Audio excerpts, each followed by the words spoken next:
გამოუქვეყნებელი და საზოგადოებისთვის ჯერაც უცნობი ისტორიული ნარკვევები. სამშაბათს და პარასკევს, ქართულ დილაში. რუბრიკა ჩვენი კუთხის ისტორია. 8 საათსა და 5 წუთზე.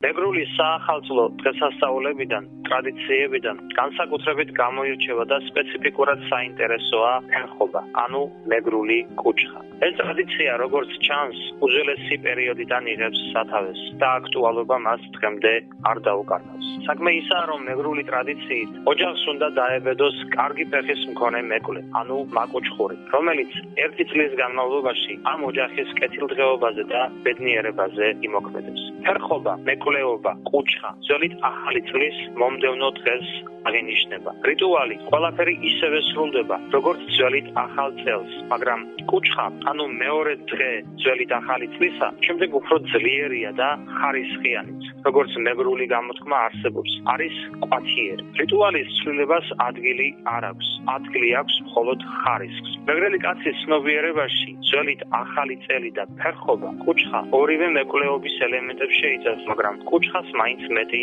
ყურადღება და დაწვრთვა აქვს. ასეთი ტრადიცია არის ასევე ხეცობა, ანუ ხაცეცობა. ოჯახის უფროსის, მეკლის, მაკუჩხურის პირველ გატეხილი ლუკმა. იგი საკაკალოსგან, ადრიანი საუზმისგან განსხვავდებოდა იმით, რომ რიტუალური ხასიათი ჰქონდა და უშუალოდ ახალი წლის დილას, აგოთანას, განთიადის დასაწყისს, ოდნავ გათენებულზე, ანუ მოღიაზე უნდა მომხდარიყო. ალიო ქობალიას რამდენიმე საინტერესო ცნობები აქვს მოყვანილი თავის მეგრულ ლექსიკონში, რომელიც ეხება ფერხობის ტრადიციას. ამ დღეს ნადირობდნენ. ითვლებოდა, რომ ნანადირების სალში შეტანა კარგის ნიშანი იყო. ტყავის, ხორცის სიმრავლეს, წრის დაჯაბნას, ამოწყვეტას მოასწავებდა. ადრე გუნდად ნადირობდნენ. შემდგომში ყოველი მეგრელი ცდილობდა, რაიმე თუნდაც შაშვი მოეკლა თავის ეზოში. იმავე დღეს იმართებოდა ხათმის ფერხვა, ანუ ქოთომის კუჩხა. ეს რიტუალი ცალკე აღნიშნის ღირსია, რადგან ამ დროს ცხებოდა ქოთომის კვარი, ქათმის სკვერი, რიტუალური კვერი, რომელსაც